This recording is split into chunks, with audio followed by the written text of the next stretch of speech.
میں کبھی بھی توقع نہیں کرتا کہ پی ٹی آئی کی جو قیادت ہے یا ان کی جو حکومت ہے وہ کوئی بھی انیشیٹو وہ انسانی ہمدردی کے تحت لے گا. یہ محض ایک شرارت ہو سکتی ہے. آپ کو پتہ ہے ان کا پروپیگنڈا غالباً میں تو سمجھتا ہوں کہ ہٹلر سے بھی بڑھ چکا ہے. ڈیمانڈ سپلائی پہ ضرور بڑھتی ہے بات، لیکن at the end of the day وہ جو 20% ایڈمنسٹریشن جو کام کرتی ہے، جب وہ اسٹاکسٹ کو نہیں کھیلنے دیتی تو مارکیٹ کے اندر پھر ایک ریزنٹمنٹ شروع ہو جاتی ہے. ان قریب یہ سلسلہ کار نہ صرف کم ہوگا، اس میں اور تیزی آئے گی.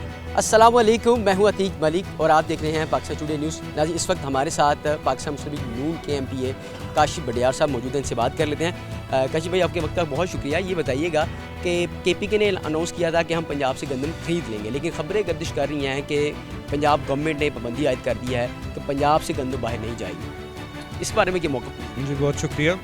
To the best of my knowledge, جہاں تک مجھے خبر ہے اس کے مطابق تو ایسا کوئی نوٹیفیکیشن پنجاب گورنمنٹ نے جاری تو نہیں کیا، لیکن فرض کریں کہ اگر ایسا کرتے بھی ہیں، اس وقت ہمیں گندم کی پالیسی کو ایک نیشنل پالیسی کے طور پہ دیکھنا چاہیے. اس کی امپلیکیشن کے پی میں بھی ہمارے بھائی ہیں، پنجاب میں بھی، بلوچستان میں، ہر جگہ جتنا پاکستان ہے ساروں کے لیے امپلیکیشنز ایک جیسی ہیں. ایک کسان کو یقینی طور پہ تکلیف پہنچی ہے حالیہ پرائسز سے، لیکن ہمیں یہ بھی ذہن میں رکھنا چاہیے کہ 95% لوگ گندم خرید کے تو کھاتے ہیں، جس میں بے تاشا لوگ جو شہروں میں کام کرنے آتے ہیں، جب ان کو سستی روٹی اگر مہیا ہو رہی ہے تو وہ گندم کی سستی پرائس کی وجہ سے. سو بات یہ ہے کہ اس لیے اس کو متنازع نہیں بنانا چاہیے. گورنمنٹ نے ایک انیشیٹو لیا ہے اور ویٹ پروکیورمنٹ کا جو ایک برڈن ہے، جو کہ ایک سود پہ پیسہ لے کے اور یہ گندم خریدی جاتی تھی، الٹیمیٹلی جو حکومتیں سود پے کرتی ہیں اس کا برڈن کس پہ پڑتا ہے. سو یہ ایک بالکل ایک شفاف پالیسی ہے.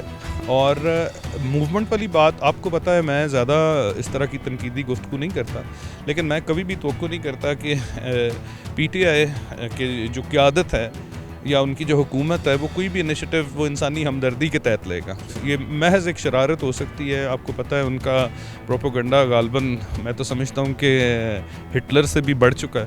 اور آپ بھی جانتے ہیں کہ ہمارے ملک میں گندم کے ساتھ جو پرابلمز ہوتی ہے وہ ہوتی کیوں ہیں. اس مرتبہ ایک ٹائٹ پالیسی کے تحت جو ہے یہاں پہ لیکیج نہیں ہو رہی تو معاملات بہتر ہو گئے. آپ کو پتہ ہے، فرض کریں خدا نہ خواستہ ایسا ہو بھی جاتا اور گندم یہاں سے اونے پونے میں خرید کے پی میں جاتی ہے تو وہ آگے کہاں پہ جائے گی وہ آپ بخوبی جانتے ہیں. یہ بتا دیں کہ انفلیشن ریٹ بہت تیزی کے ساتھ نیچے آ رہا ہے، تو کچھ لوگ یہ خیال کر رہے ہیں کہ آرٹیفیشل انداز میں مہنگائی کو کم کیا گیا ہے یا قابو پایا گیا ہے.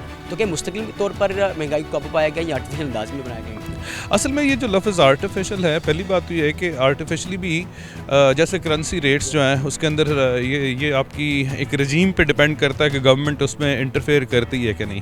سو جیسے ایک ہوتا ہے مینجڈ کرنسی ریٹ رجیم، جس کے اندر حکومت جو ہے وہ ڈالر کی خریداری اور ترسیل کو مینیج کرتے ہوئے ڈالر کو ایک پرٹیکولر جگہ پہ رکھتی ہے، پرووائڈڈ کہ آپ کے پاس بیک اپ کے لیے ریزروز ہوں. تو اسی طرح یعنی اس کی جو جس کو ہم کہتے ہیں آرٹیفیشلی، سوچا جائے تو وہ بھی ایک آرٹیفیشل ہوتی ہے. ایک مینیج فلوٹ ہوتی ہے جس کے اندر آپ کہتے ہیں اچھا خاص رینج کے اندر اگر ویلیو رہے گی تو ہم انٹرفیئر نہیں کریں گے، لیکن اس سے اوپر نیچے ہوئے گی تو اسٹیبلٹی کو قائم رکھنے کے لیے ہم انٹرفیئر کریں گے. تو کیا وہ آرٹیفیشل ہے؟ یہ ایک حکومتی ٹول ہوتا ہے. لیکن اس وقت حالیہ شکر الحمدللہ میں شکر ادا کرتا ہوں کیونکہ ہم ایک بہت ہی ویشس سرکل آف انفلیشن کا شکار تھے پچھلے 5 سالوں سے.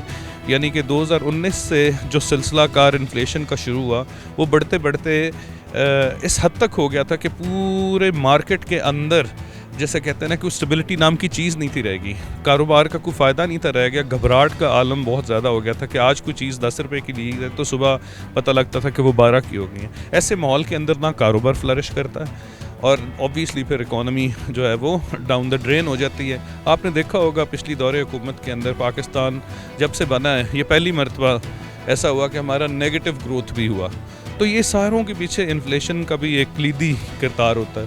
تو الحمدللہ اس وقت کیا آرٹیفیشلی کچھ بھی نہیں ہوا. آرٹیفیشلی آپ بتائیں، اگر فرض کریں یہ صرف یعنی کہ ایک بیٹر مینجمنٹ جو ہوتی ہے at the end of the day market کی جو جیسے کہتے ہیں نا ڈیمانڈ اور سپلائی نے تعین کرنا ہوتا ہے. لیکن جب مافیا جو ہے اسٹاک مافیا جب ہر چیز قابو کر لے گا، کیوں کرے گا؟ کیونکہ آپ کی ایڈمنسٹریشن ہی نہیں ہے. تو آپ بزدار گورنمنٹ سے کیا توقع کر سکتے تھے؟ کیا ان میں یہ اہلیت تھی کہ وہ یہ بتا دیں کہ اب یہ جو مہنگائی کی شرح جو بڑی تیزی کے ساتھ کم ہو رہی جی ہے ہاں۔ کہ مستقبل میں بھی بہت تیزی کے ساتھ کم ہوتی رہے گی یا اسٹیبل کرے گی؟ جی بالکل، دیکھیں جب سے پی ایم ایل این کی گورنمنٹ آئی ہے انٹرنیشنلی ہمارے اوپر اعتماد جو ہے وہ بحال ہوا ہے. انشاءاللہ تعالیٰ سی پیک بھی ریوائیو ہوئے گا. جو ہمارے ریزروز $1 بلین سے بھی نیچے چلے گئے تھے، آج $8-9 پہ جو پہنچ کے ہیں. تو یہ جو حالانکہ وہ بہت کم ہے، اگر ہم اپنے ہمسایہ ملک کو دیکھیں تو ان کے سامنے وہ کچھ بھی نہیں ہے، لیکن ہمارے معاملات کے پوائنٹ آف ویو سے جتنا یعنی کہ اگر ہم کمپیریٹیولی دیکھیں تو آج سے ٹھیک سال یا 15 مہینے پہلے چلے جائیں تو اس لحاظ سے بہت چیزیں بہتر ہوئیں. سو آپ کو پتا ہے ہماری اکانومی 70% جو ہے وہ امپورٹ اورینٹیڈ ہے. ون وے اور دی ادر ہم امپورٹ پہ ڈپینڈنٹ ہے. سو ابھی دیکھیں آج سے سال پہلے تک بھی ہم نے $1 بلین کی پیمنٹ کرنی ہوتی تھی تو پورے ملک کو پتا ہوتا تھا کہ اوہو اب تو $1 بلین دینا ہے، کہاں سے آئے گا. اب حالیہ $2 بلین دیے گئے ہیں، لیکن کسی کو پتہ بھی نہیں چلا اور کرنسی کے اوپر بھی کوئی فرق نہیں پڑا. ڈالر ہمارا وہی 275 اور 80 کی رینج میں ہی چلتا رہا اور آج بھی ادھر ہی ہے.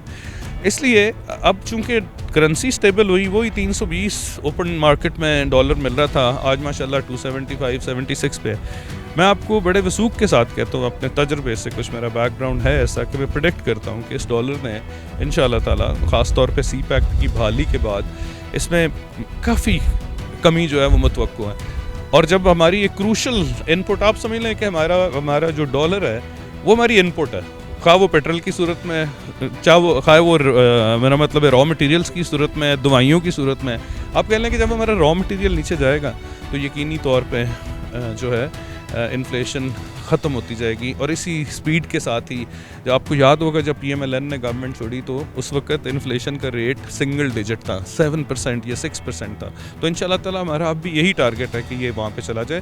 اور یہ صرف میں نے پہلے جو جیسے میں بات کر رہا تھا، ایک اچھی ایڈمنسٹریشن کا بھی رول ہوتا ہے. ڈیمانڈ سپلائی پہ ضرور بڑھتی ہے بات، لیکن at the end of the day وہ جو 20% ایڈمنسٹریشن جو کام کرتی ہے، جب وہ اسٹاکسٹ کو نہیں کھیلنے دیتی تو مارکیٹ کے اندر پھر ایک ریزنٹمنٹ شروع ہو جاتی ہے اور لوگ اپنے جو سٹاکس ہیں ان کو مارکیٹ میں چھوڑتے ہیں، جس کی وجہ سے پرائسز نیچے ہوتی ہیں. سو میں پوری طرح سے کنونسڈ ہوں کہ عنقریب یہ سلسلہ کار نہ صرف کم ہوگا، اس میں اور تیزی آئے گی. بہت شکریہ جی.